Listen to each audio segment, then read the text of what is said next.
I am Dr. Gianni Hayes, and I am hosting The Right Stuff, a show that is sponsored by the Writer's Block and certainly through the courtesy of PAC 14.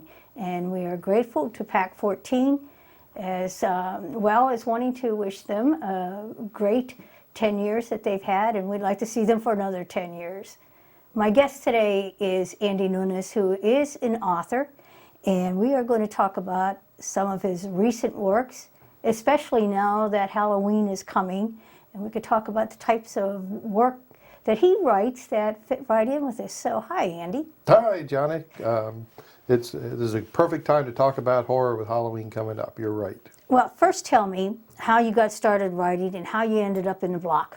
Oh, okay. That's a good story to tell. Now, I started writing when I was a teenager. My 10th grade English teacher encouraged me to write because she read some of the stuff I was turning in for English class, thought it was really good. So I got encouragement early on through school and just all the way through. Most of what the writing I was doing was magazine articles and stuff like that, but I decided to come to the Writer's Block because the Writer's Block was holding a workshop, and my wife suggested, why don't you go see them, see what it's all about. I said, well, all right, if you think it'll help. So I came to the workshop, and I had a wonderful experience at the Writer's Block workshop. I joined the Writer's Block. Now I'm vice president of the Writer's Block, and you know, it's really encouraged me. I was able to find a publisher for my first book, and my career's just taken off since then. It's been a really wonderful experience. Well, I'm glad to hear that. When I founded that in 1990, I figured 5 years maybe we would have, but here it is 2009, and it's now about 18 years that has been in existence. And that is open to everybody. Anybody can come, whether you're published or not. And there are a lot of critique sessions that go on, meaning that the group reads what you have and gives you some very valuable advice. But you write horror, and you write folklore, and those kind of things that I really like to read. So tell us about your books, how many books you have out, and what they're about. Well, I've got 3 nonfiction books on Eastern Shore folklore and things like that, the treasure hunting and stuff like that. And I've got one, well, you and I have one co-authored on Wycomico County, and I've got one horror novel about vampires on the Eastern Shore. And you and I've got another book coming out on Salisbury coming out soon. So that'll be ching, ching, ching, 6. That's great. So, that's yeah. Great.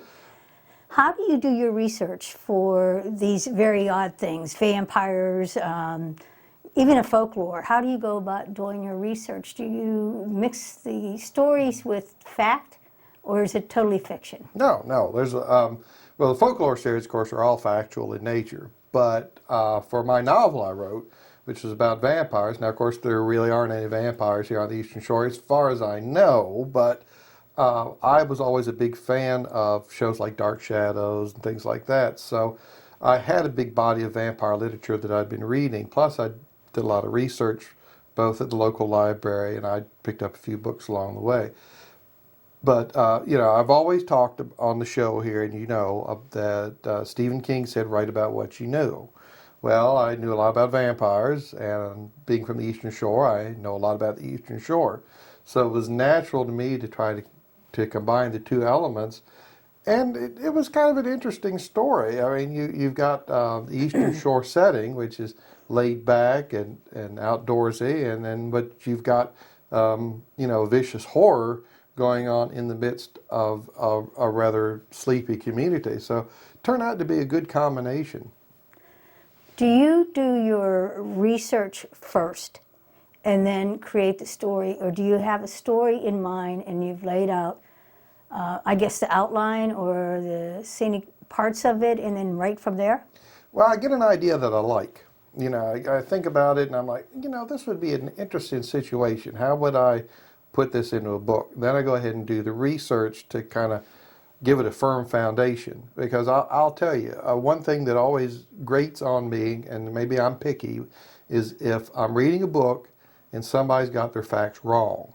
And they just, I don't know, I guess maybe it's my personality, but I want to make sure that what I'm reading, even if it's fiction, has got a good factual underpinning. So I try to do the historical research, the scientific research, whatever it is I need to be looking up. That's what I'll do. If I've got to read, go read a book on quantum physics to learn about Heisenberg's uncertainty, to talk about ghosts and their possibilities, that's what I'll do. Do you believe there are vampires?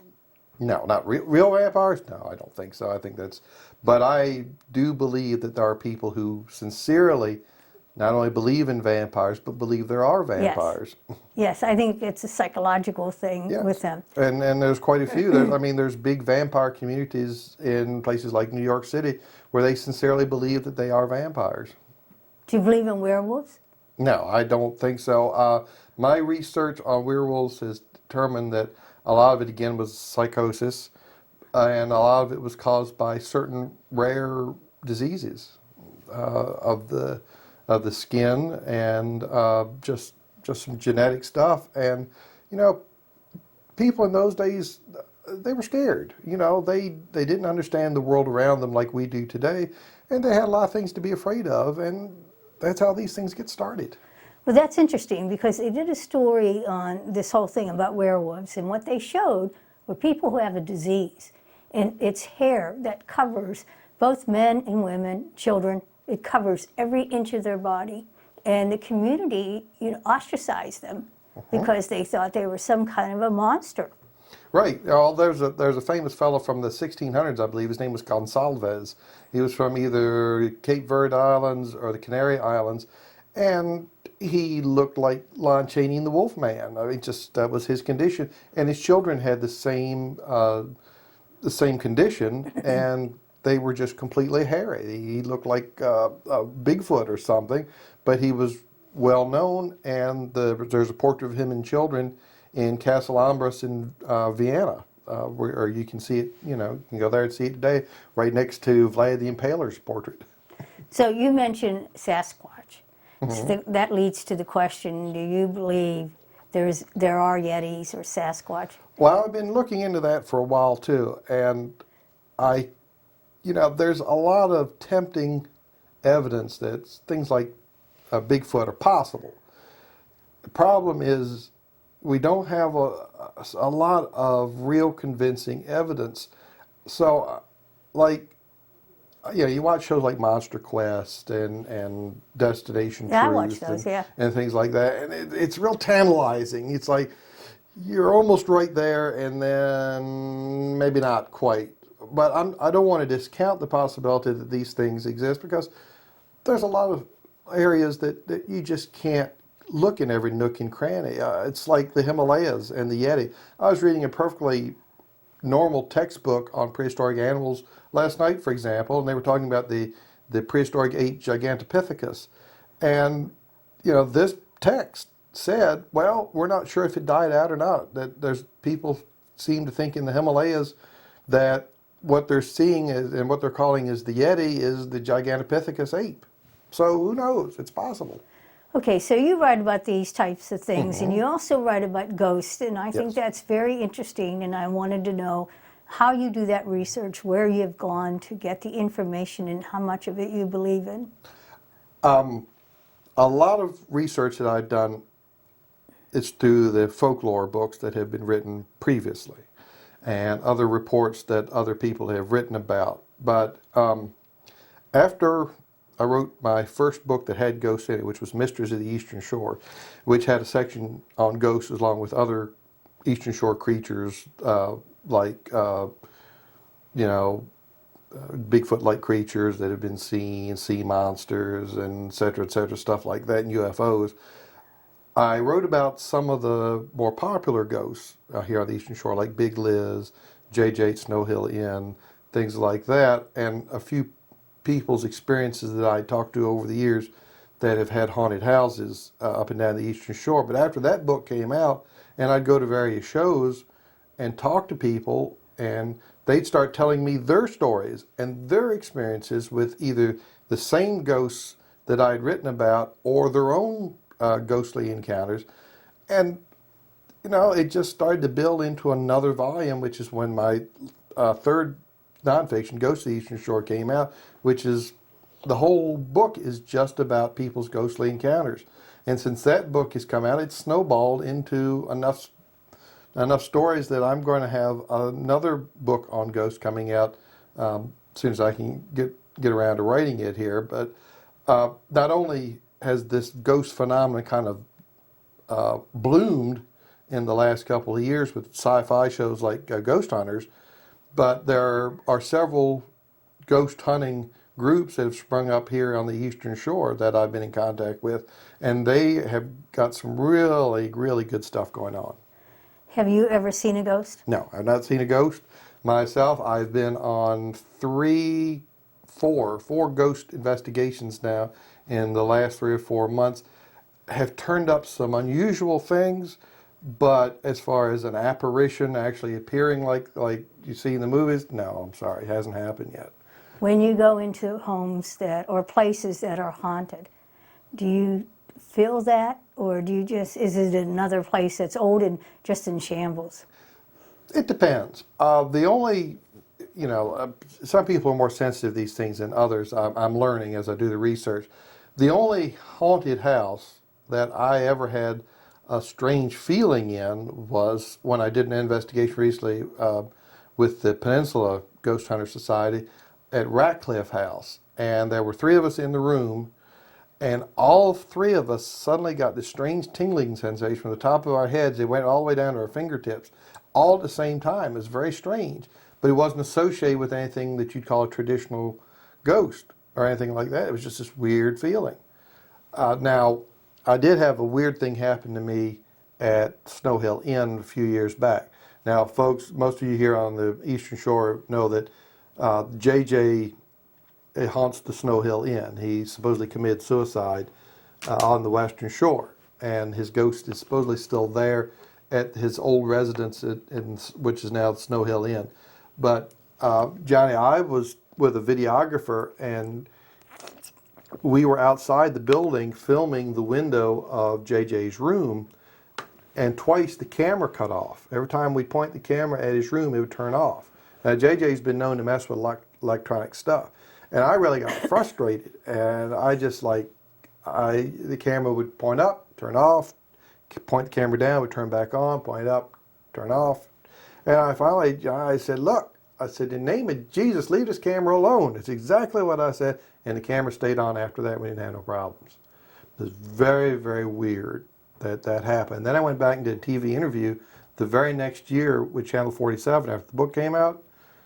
The mic on their camera went out right out in front of the Snow Hill Inn. They had to stop, get a handheld mic just to do the interview. So, strange things happen. Now, are they coincidence? I don't know. Do they scare you? I mean, I know sometimes people watch horror movies and they get frightened beyond, comprehension.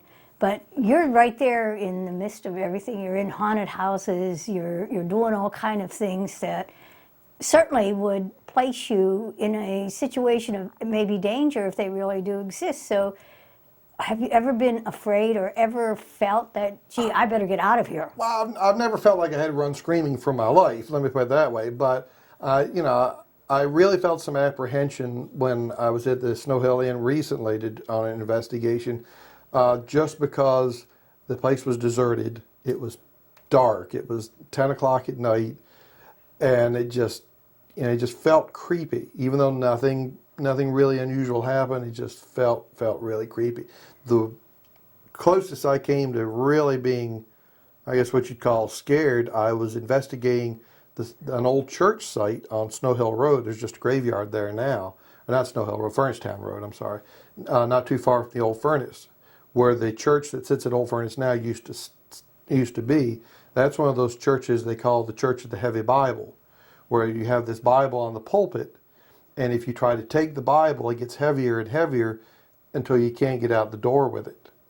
And I recently found out that one of those heavy Bible churches, the Shell Church, I interviewed a fellow who actually had that experience with a heavy Bible. And I'll tell you about that in a sec. But in this case, I was at that cemetery at 3 o'clock in the morning with a group of investigators and they were just set up to take pictures in the graveyard, the tombstones, and stuff like that. And all of a sudden, this horrible screeching sound started in the woods across the road from the cemetery. I mean, Johnny, it was a horrific screeching sound, like unlike anything I'd ever heard before. Just a shrill, high-pitched squealing, and it felt like it was getting louder and louder and closer and closer.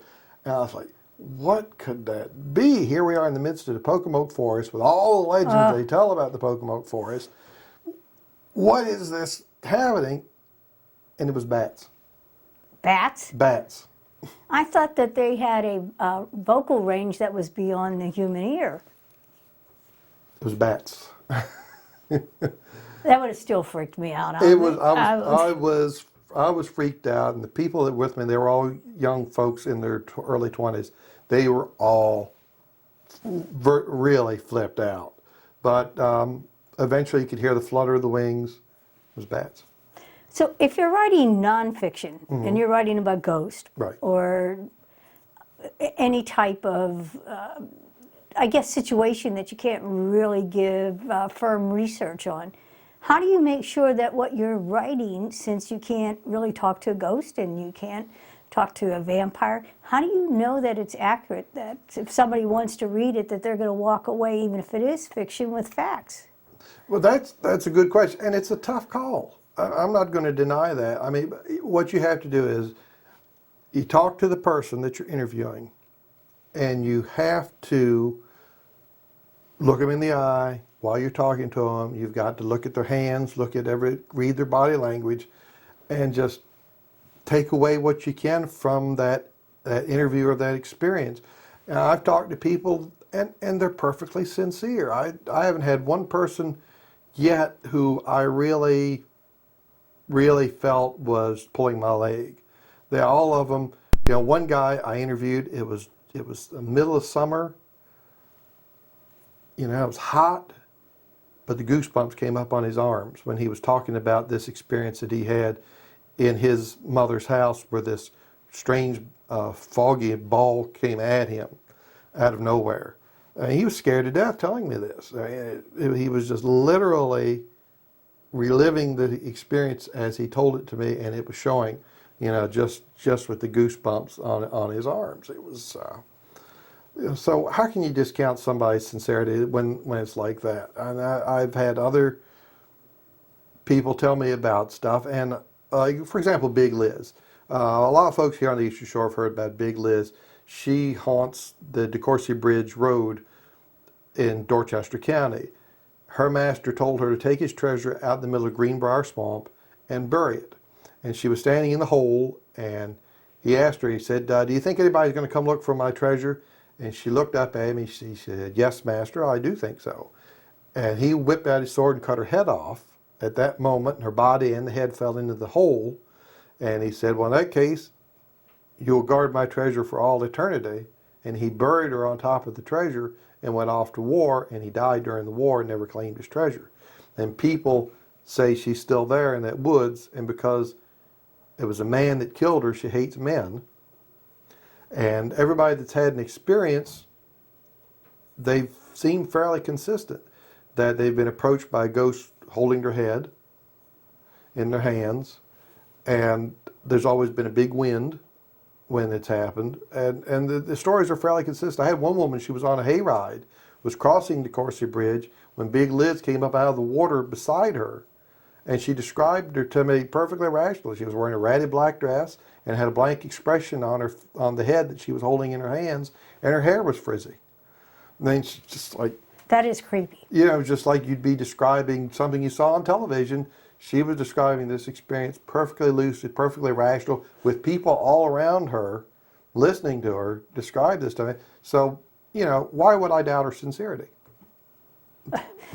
Well, I guess that if that were I would be so petrified, and yet I love to watch horror shows. I love to read about the very things we're talking about, including UFOs and whatnot. And I was going to ask you, do you write about UFOs? Oh yeah, or do you write? I did write about UFOs in Mysteries of the Eastern Shore, because there have been several UFO sightings here on the Eastern Shore, all up and down Delaware, Dorchester County, Somerset County, have all seen that people have seen things. There's one incident that I mentioned in Dorchester County where the state police actually chased a UFO around Dorchester County that had been sighted, and it was it was classy UFO shape. It was a dish shape and brilliantly lit, and they followed it around till it went off.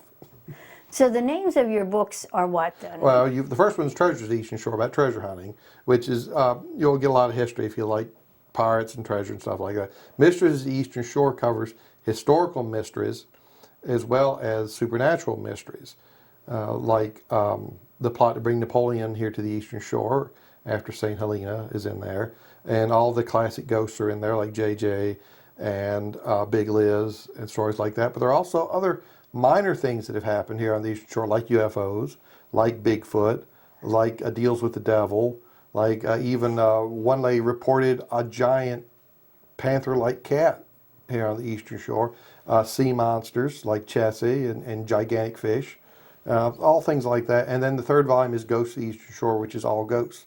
And then I'm planning to do a sequel to that, which think of a catchy title like More Ghosts of the Eastern Shore. Or something. That's real catchy. Yeah. Well, you mentioned some elements about the Eastern Shore that I find very interesting.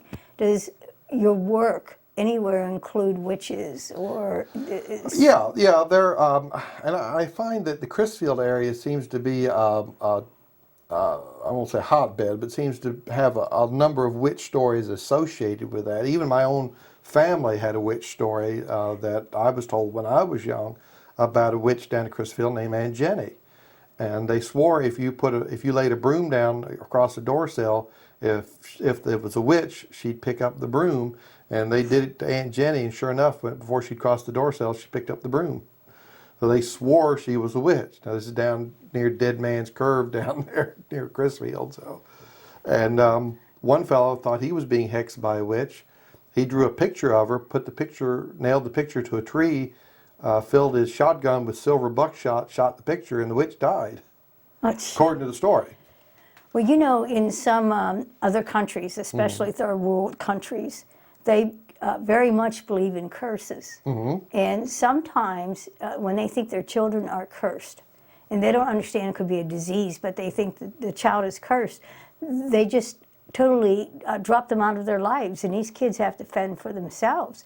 And I think it goes back to what you said. If we don't know what we're seeing or what we think we're seeing, then we create something that would explain it for us, even though it may not be right. Oh, exactly. And it's like I was saying before the show started, a lot of the older families here on the Eastern Shore came over from Scotland and Ireland, and they brought their legends along with them too, their folklore.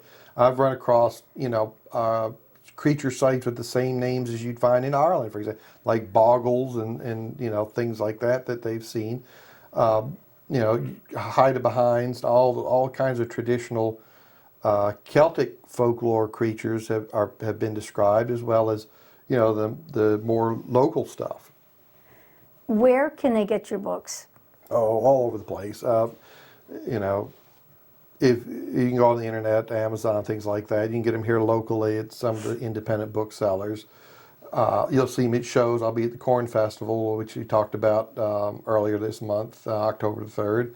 And just about any time the West Side holds a festival or something around Mardella, I usually can be found over there. And like I say, I'm compiling information for a new book. If you guys out there, if any of you got a ghost story that you want to tell, come visit me at one of the shows, tell it to me. Give me a call. My number's in the phone book, or email me. I think we'll get the email address up there, but it's editor@atomagazine.com. That ATO magazine is one word, because one of the other things I do to pick up spare change is edit a magazine. But it has nothing to do with ghosts. Nothing to do with ghosts. Give us the names of those books again. Okay. Treasures of the Eastern Shore, first book in the series. Mysteries of the Eastern Shore, second book of the series. Ghosts of the Eastern Shore, third book in the series.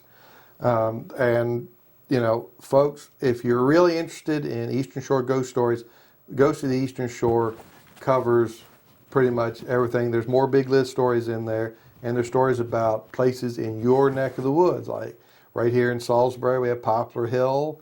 Pocomoke's got the Pocomoke Jail. Berlin has their own ghost tour now. You've got places in Dagsboro, Shell, all over the up and down the Eastern Shore. There's probably some place in the book that's near you. And what are your future plans now? You said you're going to do another book. Yeah, I'm going to do a sequel to Ghost of the Eastern Shore, and I've gotten a response over at the beach. They want a new book on pirates of the Eastern Shore.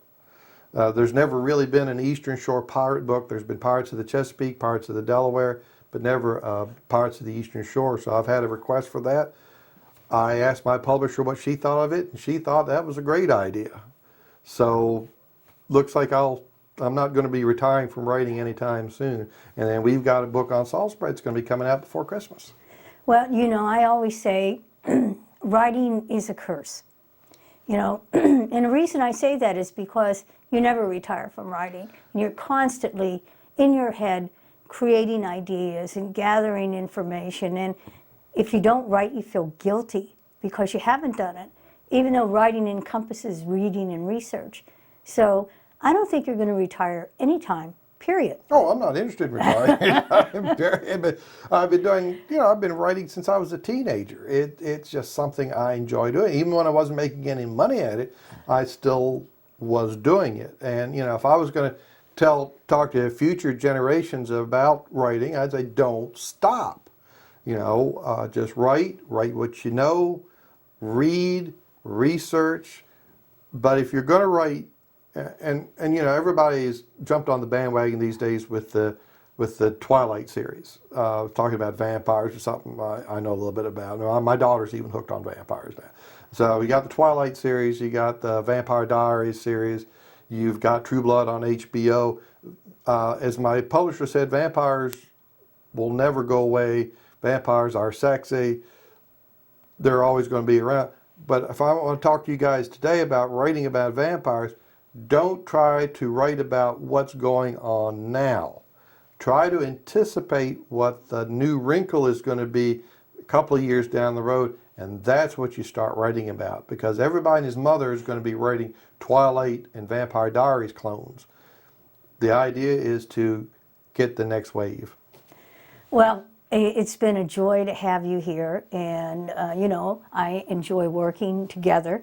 I wish you lots of luck with your books, and I know that they are everywhere, and there's no reason anybody can't get them. They're on Amazon, and of course, in bookstores.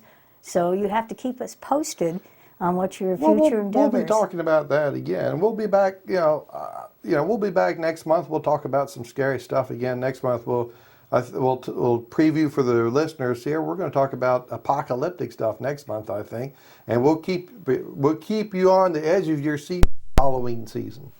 Well, thank you very much for coming and for sitting here and talking with me.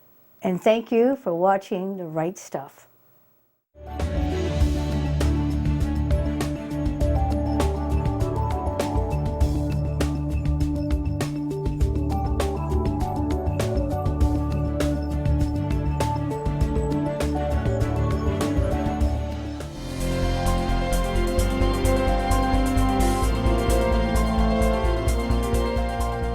Would you like to see your community organization or nonprofit group featured on PAC 14? To get started, contact us at 410-677-5014 or visit our website at www.pac14.org. PAC 14 is a great way to connect with your community.